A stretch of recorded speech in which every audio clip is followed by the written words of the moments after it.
मुख्यमंत्री भजनलाल शर्मा की ओर से विधानसभा में दिए गए राज्यपाल के अभिभाषण पर हुई बहस के जवाब के बाद समाज सेवी और पानी का संरक्षण करने में प्रदेश में अहम भूमिका निभाने वाले सूरज सोनी ने समाचार प्लस से खास बातचीत की। उन्होंने कहा कि सीएम ने विधानसभा में न केवल विरोधियों की होश फाख्ता कर दिए बल्कि ईआरसीपी से प्रदेश में विकास के नए आयाम भी घड़े। उनसे खास बातचीत की सहयोगी मनोज शर्मा ने। मुख्यमंत्री भजनलाल शर्मा के भागीरथी प्रयास के चलते प्रदेश में ईआरसीपी योजना लागू हो चुकी है, जिससे प्रदेश के विकास में पंख लगेंगे। हमारे साथ हैं राष्ट्रवादी विचारक और समाज सेवी सूरज सोनी। जानेंगे सर, जिस तरह से आपने पानी के क्षेत्र में काफ़ी काम किया है और ईआरसीपी प्रदेश में लागू हो चुकी है, इसके क्या क्या फ़ायदे प्रदेशवासियों को मिलने वाले हैं? देखिए, निश्चित तौर पे ईआरसीपी एक जो है वो बहुप्रतीक्षित योजना थी, जिससे राजस्थान के लोगों को, विशेष तौर पे पूर्वी राजस्थान के 13 जिलों के जो लोग जुड़े हुए हैं, उनको बड़ी उम्मीदें थी।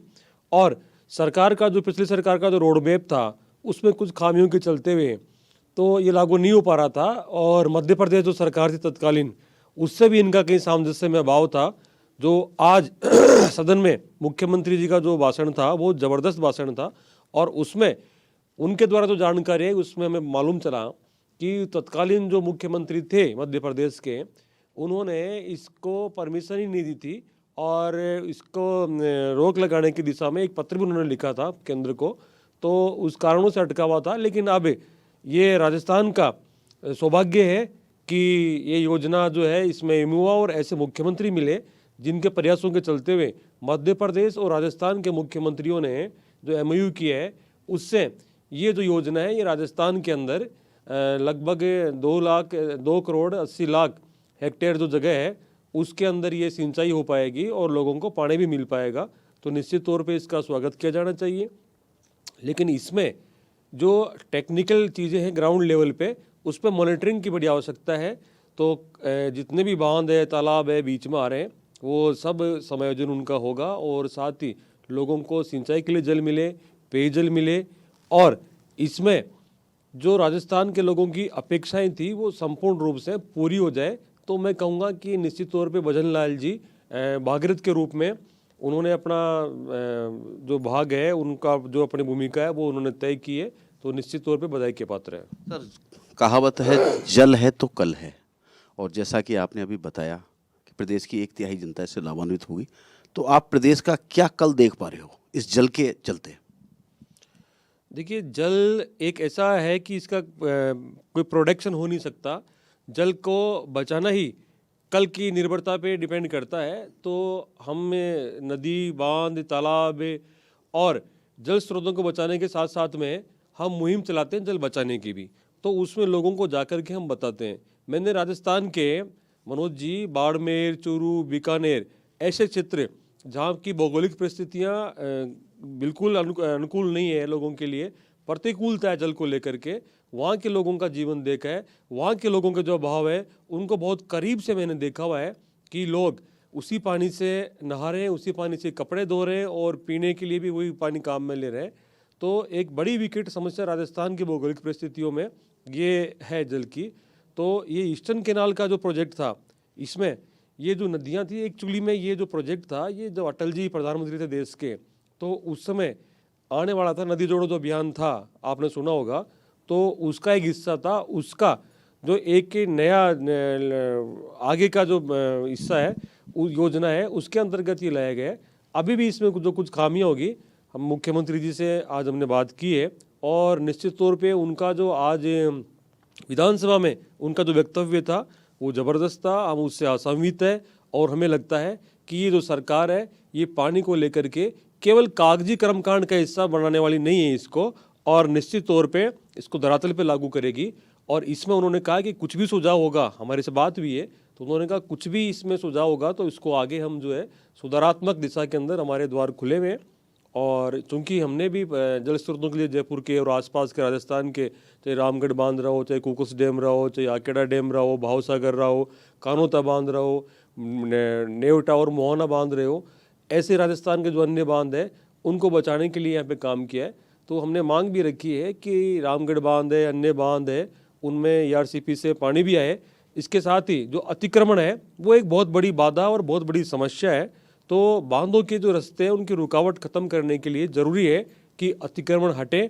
वहाँ पे जो तालाब पेटा ज़मीन है, जो नदी की ज़मीन है, जो बराव क्षेत्र की ज़मीन है, जो डूब क्षेत्र की ज़मीन है, उन पे जिन लोगों ने भूमाफियाओं ने या अन्य लोगों ने अतिक्रमण किया है वो हटे, बांध भरे और लोगों के जीवन के अंदर ये जो जल है ये उनका आने वाला जो कल है उसको सुरक्षित कर पाए, ऐसी हम अपेक्षा करते हैं। बिल्कुल, आपने मुख्यमंत्री भजनलाल शर्मा के जो आज जवाब दिया था विधानसभा में, खासकर कि राज्यपाल के अभिभाषण का, आप उससे सहमत हैं? मैं ये जानना चाहूँगा, जिस तरह से आपने अभी कहा कि भाई इंक्रोचमेंट हो रखे हैं और जितने भी बांध हैं तालाब में उनमें पानी पहुंचना चाहिए, जिस तरह से पूरी योजना ईआरसीपी की आ रही है, इसको देखते हैं जहां पानी होता है तो वहां छोटे छोटे उद्योग धंधे भी पनपते हैं।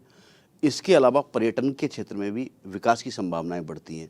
तो किस तरह से बदलते राजस्थान की बदलती हुई तस्वीर का आप आकलन कर पा रहे हैं?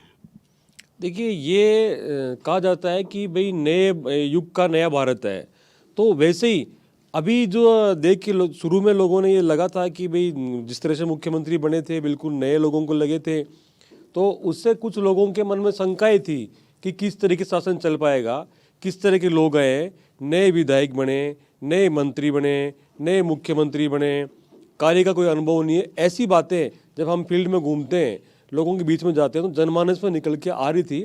उसमें भ्रांति फैलाने का काम विपक्ष के लोगों ने किया है। लेकिन आज जब मुख्यमंत्री का राज्यपाल के अभिभाषण पे जो जवाब आया, उसको देख करके लगा कि एक मतलब बिल्कुल पारंगत, और कहीं ऐसा लगा ही नहीं कि उनको अनुभवहीनता है। उनकी बातों में एक आत्मविश्वास था, स्पष्टता थी और सभी मुद्दों को उन्होंने छुआ। विशेष तौर पे जो एक एक चीज़ थी उन्होंने बारीकी से उसका जवाब दिया है और कहीं लगा नहीं कि केवल वो कोई लिखा हुआ भाषण पढ़ रहे हैं या और है। तो आज जो मुख्यमंत्री की बॉडी लैंग्वेज थी उससे हमको लगा कि ये जो है आगे वाले 5 साल राजस्थान के लिए ज़बरदस्त काम करेंगे। और जो मंत्री विशेष तौर पे बने, जैसे दिया कुमारी जी है, प्रेम जी है, तो ये ऐसे लोग हैं कि ये काम करेंगे। आपने मनोज जी, मैं बताना चाहूँगा कि एक बार जब वर्ल्ड कप चल रहा था तो उस समय ऑस्ट्रेलिया के लोग से वो कमेंट्स करते थे सचिन तेंदुलकर के लिए, तो उन्होंने कोई जवाब नहीं दिया। उन्होंने कहा मेरा बैट जवाब देगा। और जब वो मैच स्टार्ट हुआ तो उन्होंने उनके जो बाउंसर थे उन बाउंसरों को चौके और छक्कों में तब्दील कर दिया, रनों की बौछार कर दी। उनको सपने में, चाहे पाकिस्तान के बॉलर हो चाहे ऑस्ट्रेलिया के बॉलर हो, शेन वार्न सहित, उनको सपने में सचिन नजर आते थे। तो आज जब मौका मिला उनको पिच पे खेलने का, तो भजनलाल जी ने उनके जो बाउंसर थे उनको चौके छक्कों में तब्दील कर दिया। मैं इस भाषा में कहूँ, क्रिकेट की भाषा में। तो हमको ये लगा कि आज मुख्यमंत्री का जो मतलब जिस तरीके से बॉडी लैंग्वेज था, आत्मविश्वास से लवरेज थे, और उन्होंने कमेंटमेंट किया है, राजस्थान की पब्लिक से कमेंट किया है, न सिर्फ जल को लेकर के बल्कि उनके भविष्य की योजनाओं को लेकर के कि राजस्थान का विकास होगा। तो हमको लगता है कि जल की दिशा के अंदर राजस्थान सरकार जनता की जो अपेक्षा है उनको पूरा करती हुई नजर आने वाली भविष्य के अंदर। और ईआरसीपी के अंदर जिस तरीके से उनकी विधानसभा के बाद में मेरा उनसे डिस्कस हुआ, तो एक एक पॉइंट पे उनको जो है हर चीज़ का उनको पता है। तो ऐसा लगता है कि उनकी नज़र थी, मौका उनको आज मिला तो उन्होंने साबित कर दिया है कि एक आत्मविश्वासी सीएम मुख्यमंत्री क्या होता है।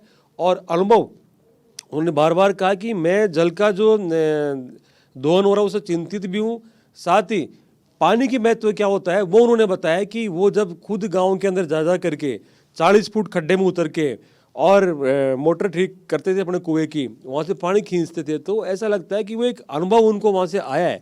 तो राजस्थान का जो आम किसान है, जो आम आदमी है, जो गांव का आम आदमी है, उसकी पीड़ा को वो समझते हैं। उस पीड़ा को समझते हुए आज उन्होंने जो एमओयू किया उसके बारे में बताया।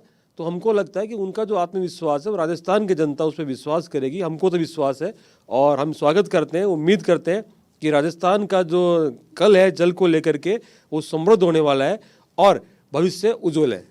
बिल्कुल, ये हैं सूरज सोनी, जिन्होंने पूरी समाज सेवा के साथ साथ जल के क्षेत्र में भी काफ़ी काम किए हैं। और जिस तरह से इन्होंने बताया कि आज मुख्यमंत्री भजनलाल शर्मा ने मास्टर स्ट्रोक खेला है और कह सकते हैं आने वाले दिनों में बदलते राजस्थान की बदलती हुई तस्वीर देखने को मिलेगी। वीडियो जर्नलिस्ट भूपेंद्र के साथ मनोज शर्मा, समाचार प्लस न्यूज़, जयपुर।